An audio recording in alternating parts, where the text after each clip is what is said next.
नवीद निहाद साहब, जो आज भी समाज सबसे ज़्यादा डिस्कस होती रही वो सुप्रीम कोर्ट में ताहयात नहली वाला मामला है।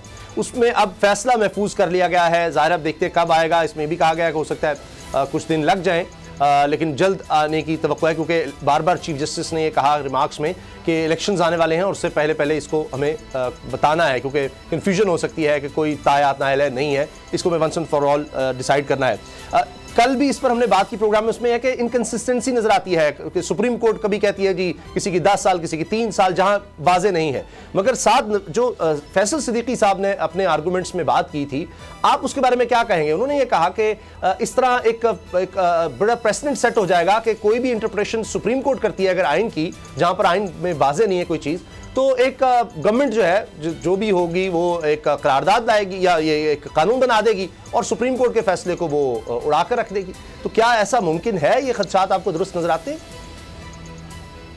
नहीं, मेरा ख्याल है क्योंकि जो भी आर्गुमेंट्स हुए आपने भी सुने होंगे, हमने भी सुने हैं पिछले 2 दिन, उसमें मुतअद्दिद जो पुराने केस हैं उनके हवाला जात दिए गए। देखिए, ये जो ताहयात नाअहली है, ये है जजमेंट लॉ है। वैसे तो आप इलेक्शन एक्ट में देखें या आइन में देखें तो किसी जगह पे भी जो नाअहली की मुद्दत है उसका तयन नहीं है जी। ये जो तयन किया गया मुद्दत का ताहयात नाअहली का, ये भी अदालत के जरिए से एक जजमेंट के जरिए से किया गया, और उसके बाद कितनी मुतअद्दिद जजमेंट्स का हवाला दिया गया जो फॉर एंड अगेंस्ट है। किसी में कहा गया नहीं, ये पहले तो इसकी एविडेंस रिकॉर्ड होनी चाहिए थी, सरसी शहादत भी नहीं हुई, और इसी तरह वो फैसला कर दिया गया, लिहाजा वो फैसला जो है वो काबिल कबूल नहीं है।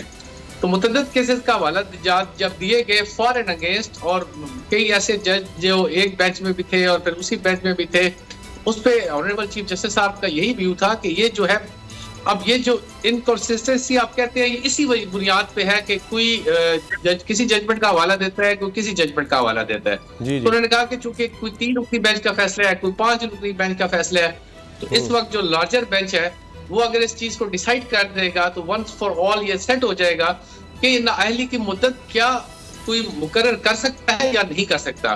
देखिए, किसी के किरदार का तयन कोई अदालत नहीं कर सकती। वो उस अदालत में भी कहा गया, तो ये तो खुदा की जात करेगी कि कौन किस किरदार का मालिक है। आर्टिकल 62 क्वालिफिकेशन है, आर्टिकल 63 डिसक्वालिफिकेशन है। तो अदालत ने इस बात का तयन करना है कि ये अगर इस हवाले से कोई चीज होनी है तो ये पार्लियामेंट ने ही करनी है। पार्लियामेंट इस पे कानून साजी करे, इस पे बताए कि इस पे नाअहली की मुद्दत क्या होनी चाहिए। और मुतअद्दिद जजेस का व्यू भी यही था कि अगर इलेक्शन एक्ट में ये बात आ गई कि नाअहली की मुद्दत 5 साल होनी चाहिए, ये अलग डिबेट है कि वो उसमें आइन में अमेंडमेंट होनी चाहिए या इलेक्शन लॉज में अमेंडमेंट होनी चाहिए, लेकिन अगर वो लोग कर देते हैं तो फिर अदालत उसमें कैसे इंटरफेरेंस कर सकती है? बिल्कुल।